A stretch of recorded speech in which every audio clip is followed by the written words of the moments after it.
그다음 이제 신 넘버 97의 내용을 같이 한번 살펴보겠습니다. 이제 지소가 그 원리를 마르셀에 돌려보내주기 위해서 이제 들어온 마르셀에서 펼쳐지는 이야기입니다. 자, 홀에 들어온 지소는 원리에게 방울 목걸이, 대포 아저씨가 다시 주워서 줬었죠. 그렇죠? 방울 목걸이를 달아주면서 원리에게 사과합니다. 원리 내가 미안했어. 내가 너무 나만 생각했던 것 같아.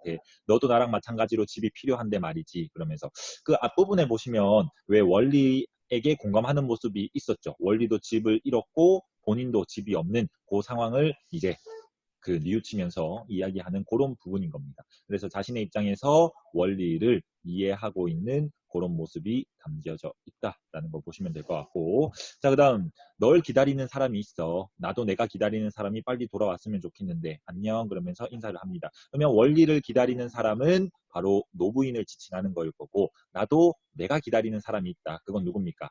아빠인 거죠. 그러니까 이 기다리는 일이 얼마나 힘들고 마음 아픈지를 아는 거야. 그렇죠? 그러니까 또 노부인이 더 기다리지 않게 이렇게 원리를 또 돌려주는 그런 생각도 우리는 엿볼 수 있을 것 같습니다.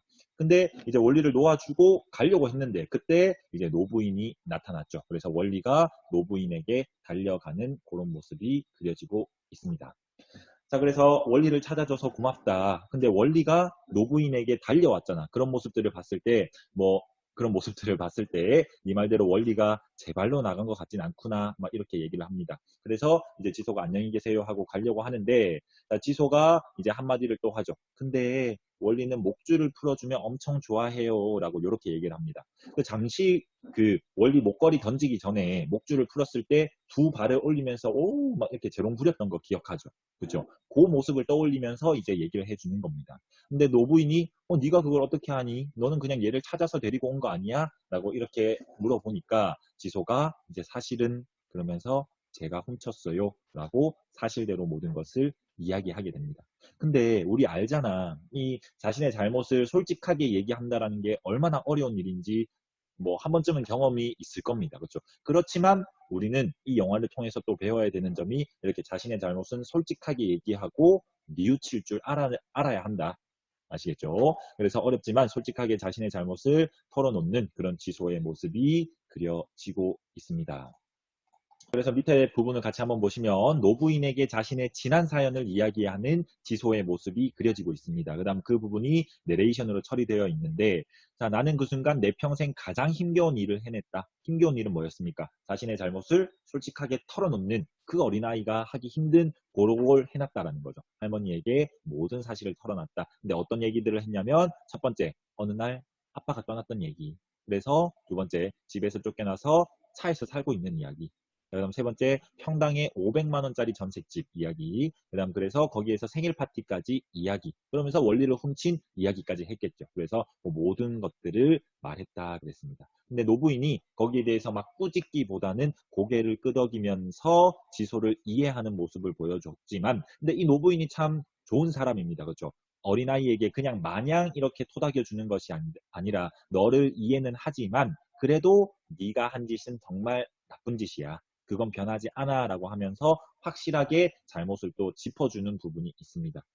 이런 걸 봤을 때 노부인은 정말 훌륭한 사람이구나. 그렇죠? 왜냐면 다짜고짜 뭐라 하는 것도 아니고 그 다음 또 그냥 무작정 좋게 좋게만 넘어가는 것도 아니고 이해를 하면서 그 잘못된 부분은 명확하게 짚어주는 그런 모습들 우리가 살펴볼 수 있다라고 보시면 되겠습니다.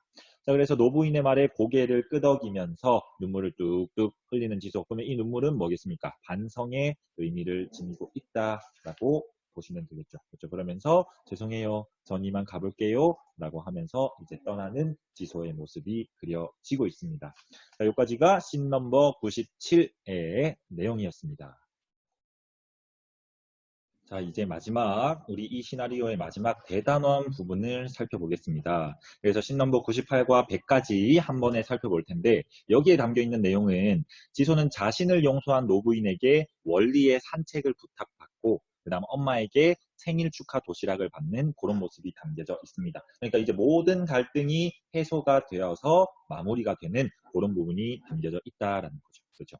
그래서 그 전에 살펴봤듯이 지소가 이제 전 이만 가볼게요 그러면서 인사를 하고 나오는데 그 기운 빠지게 딱 계단을 내려가고 있으니까 뒤에서 갑자기 노부인이 지소를 부르죠.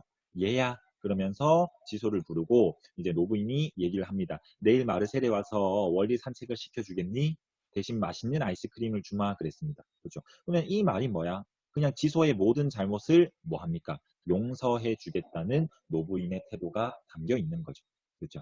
그러면서 고개를 끄덕이면서 웃는 지소의 모습이 나오고요. 그 다음 이제 장면이 또 그 승합차 안으로 바뀌게 됩니다. 그래서 이 장면을 봤을 때 일을 마친 정연이 문을 열고 차 안으로 들어오게 됩니다. 그 엄마가 이제 그 도시락 가게에서 아르바이트처럼 이렇게 일을 하게 되거든. 그래서 어쨌든 지소가 공책을 돕겨서 정연을 보는데 이제 손에 커다란 도시락을 들고 이 도시락을 지소와 지석에게 나눠주는 그런 엄마의 모습이 담겨져 있습니다. 그래서 이게 뭐야 그랬더니 지소와 지석이는 발음이 왜 이렇게 안 되죠? 그렇죠? 지소와 지석이는 이 도시락을 열어보고 뚜껑을 열어보는 순간 깜짝 놀랍니다. 왜냐하면 정말 예쁘게 꾸며진 이런 도시락이 있거든. 그건 바로 뭐였습니까? 생일 축하 도시락이었습니다. 그렇죠? 자, 그래서 생일 파티는 비록 하지 못했지만 최고의 선물을 엄마로부터 받게 되는 그런 모습이 담겨져 있습니다. 그래서 이 도시락의 역할을 보시면 이제 지소와 그다음 지소 엄마 정연이 갈등이 해소되었음을 보여주는 소재다. 엄마가 정성스럽게 이렇게 꾸민 도시락과 그다음 그 도시락의 의미가 생일 파티, 그다음 그것을 통해서 가족의 소중함이라든지 뭐 이런 것들을 느끼게 되는 지소의 모습, 뭐 이런 것들이 담겨져 있다라는 거죠. 그러면서 울고 있는 지소를 안아주면서 엄마가 얘기를 합니다. 엄마가 지소 생일은 절대 잊지 않아. 생일 축하해 지소야. 그러니까 이제 자, 눈물을 뚝뚝 흘리는 그런 지소의 모습이 담겨져 있다라는 거죠. 그죠? 그 뒷이야기를 한번 말씀을 드리면 지석이가 우리 앞에 영상에서 봤듯이 우와 피자를 도시락으로 만들면 재밌겠다 그러면서 이제 영상이 마무리가 되었습니다. 그래서 그 말을 들은 엄마가 진짜 이 피자를 도시락으로 한번 만들어 봤는데 그게 이제 대박이 터진 거죠. 그렇죠. 그래서 그 차를 타고 돌아다니면서 그 도시락을 팔아가지고 막 돈을 벌고 있는 그런 모습도 나오고 그다음 원리랑 함께 공원에서 행복하게 뛰어노는 그런 지소와 지석의 그런 모습도 나오게 됩니다. 여기까지가 이제 이 시나리오의 마무리 부분이었다라고 정리하시면 되겠습니다. 자, 여러분들 오랜 시간 동안 고생 많았습니다. 너무 지문에 대한 스트레스를 받기보다는 가슴 따뜻한 영화를 한 편 보시면서 이렇게 위로받는 시간이었으면 좋겠습니다. 그러면 개를 훔치는 완벽한 방법은 여기에서 마무리를 하도록 하겠습니다. 얼른 이 교실에서 여러분을 만나서 같이 수업하는 날이 왔으면 좋겠습니다. 그때까지 건강 잘 챙기시고 우리는 개학날 봅시다.